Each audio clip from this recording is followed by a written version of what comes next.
Hey, my second trimester recap is next, so stay tuned.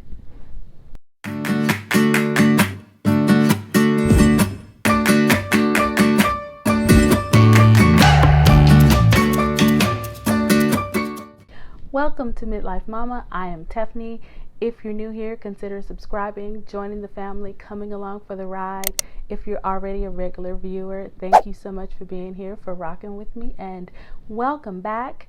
If this is your first time clicking on one of the videos, I share videos and vlogs about my life after becoming a first-time mom at 46. So if you are a new mom, a first-time mom, a mom starting over, or a hopeful mom and you're over 40, this channel is for you.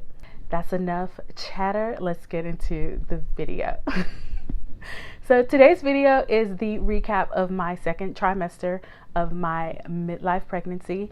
If you missed any of this series, you can catch the videos linked down below, and I am also going to have them going across the screen. A lot of things happened in this the second trimester. I found out the gender, I had my first movements, I had some emotional stuff. So we're going to get into it in just a couple of seconds, but that's what this video is going to cover. So without further ado, let's get into it. So let's talk about testing. In my genetic counseling appointment, we went through my history, and she went through all of the testing options available for me to test for abnormalities with the chromosomes and things like that. And we determined that I would have the maternity 21 test. If you're not familiar with what that test is, I'll tell you just a little bit about it, but I will link some information for you to read down in the description box below. Based on my history and my health, we determined that that is the test that I would have. She also mentioned the other testing, including the amniocentesis, but given my health and my history, my family history, she determined that an amniocentesis was not going to be necessary for me. So that is the test we determined that I would need to have. So at about 13 weeks, I had the blood test. And let me just tell you a little bit about the test. So it is a blood test. It's not invasive at all. It's really just a blood sample. They take a blood sample and they test the blood. They don't go anywhere near the baby or anything like that. It has very high accuracy rates, and it has very high detection rates. So it can detect Down syndrome. It can also detect trisomy 21. And it can also reveal gender. So I had the test at about 13 weeks. It took about 3 weeks for me to get the blood test back. And just want you to know that if you have not had the testing yet, or if you've never done the testing, for me that 3 weeks was long and agonizing, because if you're having a test that determines any type of abnormality or illness for your baby, you know that waiting to get results back is agonizing and excruciating, and it was that for me. But she did finally call and tell me 3 weeks later that everything was normal. She also asked me if I wanted to know the gender, and I told her that I already knew. And I told her, I said that because when I found out I was pregnant, there was not a doubt in my mind that I was going to have a girl. I was 1,000% sure that Nevaeh was going to be a girl. And she said, well, what do you think it is? I said, well, it's a girl. And she's like, well, you're right. It's a 99.9% chance that you're having a girl. And I was like, well, great. That is super fantastic. Thank you for confirming everything for me. I'm relieved to know everything was fine. I think I did my Instagram post, and if so, I'll put it right here. I did my Instagram post and Facebook and revealed the gender of the baby. And that was the test. So the next test that I had during the second trimester was at about 20 weeks, and that was the full body anatomy scan. It was an ultrasound, of course. So it was long, it was uncomfortable. Nevaeh fell asleep at one point. I had to drink some apple juice and eat some candy to wake her up. I had to cough a couple of times.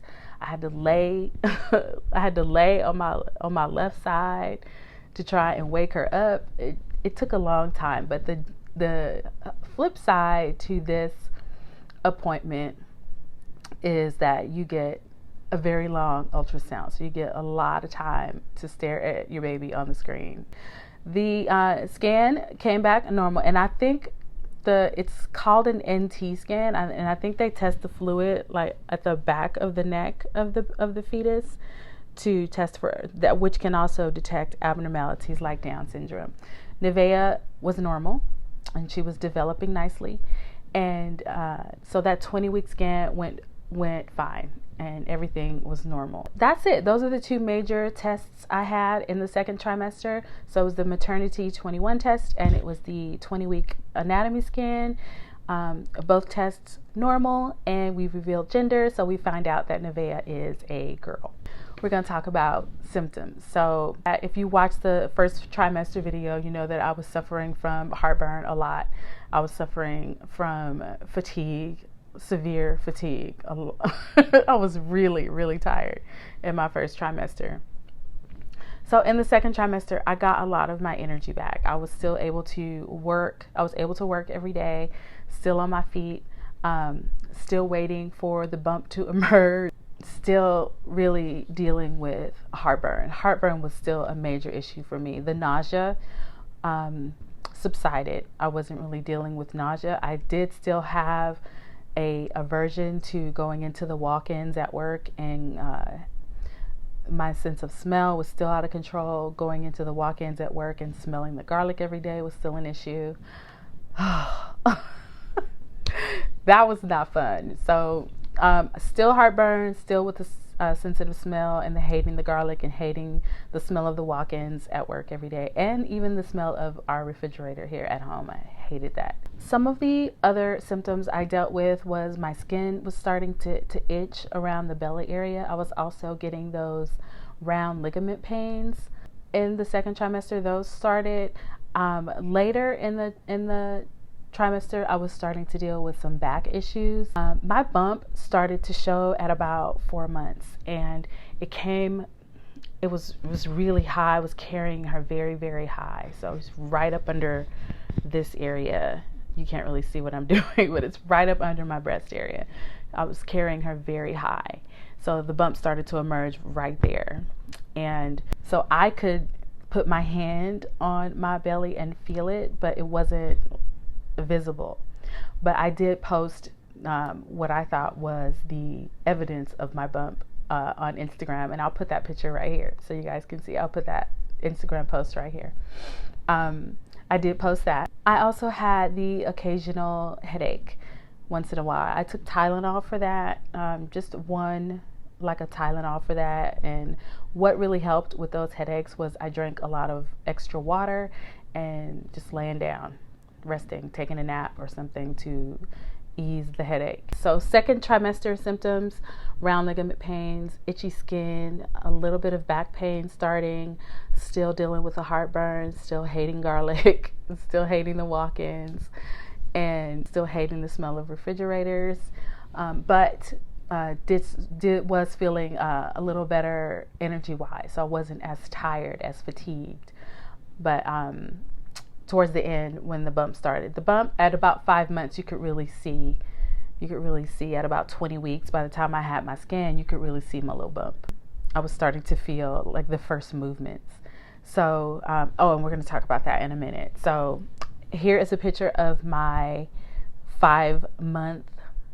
Here's a picture of me at 5 months, and right around this area. And in this trimester, we really were watching for signs for preeclampsia. So we were watching for swelling. We were watching for the headaches. When I would get a headache, we would watch for that. We were looking for the puffiness around the eyes and in the hands. There was no swelling for me, so not showing any signs of preeclampsia.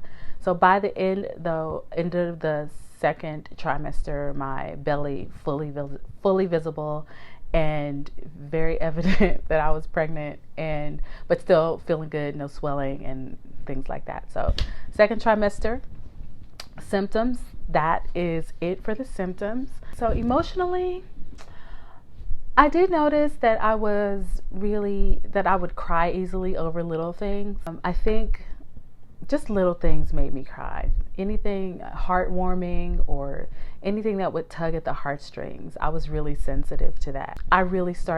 This is when I really started to look for women like me.